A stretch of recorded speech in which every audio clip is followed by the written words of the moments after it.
دعا کے اندر حد سے نہیں بڑھنا، لمٹس کراس نہیں کرنی۔ لمٹس کراس کرنے کی دو صورتیں، ایک صورت یہ ہے کہ اللہ کے بارے میں ایسی باتیں مانگنا، ایسی چیزیں اللہ سے مانگنا شروع کر دینا جو اللہ کے پرنسپلز اور قوانین کے خلاف ہیں، جو اللہ نے دنیا کا ایک نظام بنایا اس کے خلاف ہیں۔ مثال کے طور پہ ایک بندہ کہتا ہے کہ اللہ تعالیٰ مجھے موت ہی نہ آئے، حد سے بڑھنے والی بات ہے، because you are asking for something that is against the principle, جو اللہ نے قوانین بنائے ہیں اس کے خلاف ہے، لاز کے خلاف ہے۔ اسی طریقے سے ایک بندہ کہتا ہے اللہ تعالیٰ میں کبھی بوڑھا نہ ہوں، یہ بھی غلط بات ہے، اس طرح کا، ٹھیک ہے نا؟ تو یہ چیزیں جو ہے نا ان نیچرل۔ اچھا، ایک اور اس کی ہے کہ نبی صلی اللہ علیہ وسلم کی احادیث سے ہمیں پتہ چلتا ہے، اور خاص طور پہ صحابہ کی ہمیں پتہ چلتا ہے،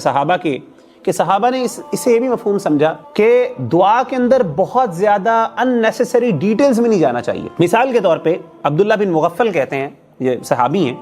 ان کے بیٹے نے دعا مانگی، ان کے سامنے دعا مانگ رہے تھے، اور انہوں نے کہا کہ اللہم انی اسألک القصر الابیض عن یمین الجنہ اذا دخلتها، اللہ تعالیٰ میں جنت کے اندر جو دائیں سائیڈ ہے وہاں پہ ایک سفید جو محل ہے آپ سے مانگتا ہوں۔ بڑی اسپیسیفک ڈیٹیلز میں چلے گئے تو عبداللہ بن مغفل نے کہا یا بنیا، اے میرے پیارے بچے، سل اللہ الجنہ، اللہ سے جنت کا سوال ضرور کرو، مانگو ضرور، وعوذ بہ من النار، اور آگ سے بچنے کا بھی اللہ سے دعا مانگو۔ لیکن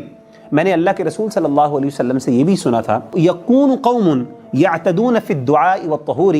کہ میری قوم کے کچھ ایسے لوگ ہوں گے جو دعا کے اندر لمٹس کو کراس کریں گے، حد سے بڑھ جائیں گے۔ اور حد سے بڑھنے کا مطلب یہ ہے کہ بہت زیادہ unnecessary ڈیٹیلز اللہ کو بتانا،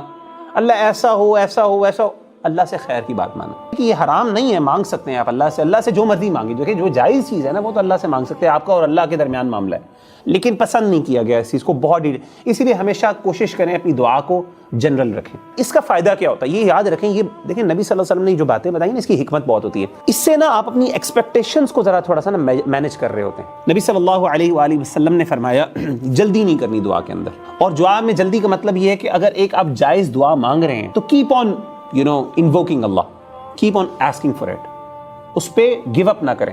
مانگتے رہیں۔ اور وہی والی بات ہے جب آپ کی دعا جنرل ہوگی تو پھر اتنا مسئلہ بھی نہیں ہوگا۔ آپ بہت زیادہ اسپیسیفک میں اللہ مجھے اس لڑکی سے شادی کرنی ہے، اس لڑکی سے، اس لڑکی سے، اس لڑکے سے، اس لڑکے سے، ہو سکتا ہے اللہ نے آپ کو اس کے علاوہ کوئی دی تو آپ کا دل ہی نا، پہلی بات ہے۔ دوسری بات یہ جب آپ کہیں گے نا اللہ میری خیر، اللہ مجھے خیر عطا کر خیر، تو اب ہوگا یہ کہ جو بھی آپ کو ملے گا تو آپ اس میں سے خیر تلاش کر لیں گے۔ تو جلدی جو ہے انسان جنرل، تو جب انسان جنرل دعا مانگتا ہے نا تو انسان گیو اپ بھی نہیں کرتا، پھر انسان کنسسٹنٹلی اللہ سے مانگتا رہتا ہے، اور اسے ہوتا یہ کہ اگر اللہ نے فار ایگزامپل دنیا میں اس کا رسپونڈ نہ بھی کرنا ہو، اللہ کیا کرتے ہیں اسٹور تو دیتے رہتے ہیں نا اس کا، ورنہ یہ کہ نبی صلی اللہ علیہ وسلم نے فرمایا یستجاب لأحدکم ما لم یعجل، ایک بندے کی دعا کو قبول کیا جاتا رہتا ہے، انسان کی ایفرٹس اللہ قبول کر رہے ہیں، کاؤنٹ کرتے جا رہے ہیں، ما لم یعجل، جب تک کہ وہ جلدی نہ کرے۔ جلدی کا مطلب کیا ہے؟ یقول، وہ کہتا ہے قد دعوت ربی فلم یستجب لی، میں نے اپنے رب سے دعا مانگی لیکن میرے رب نے میری دعا کو قبول نہیں کی۔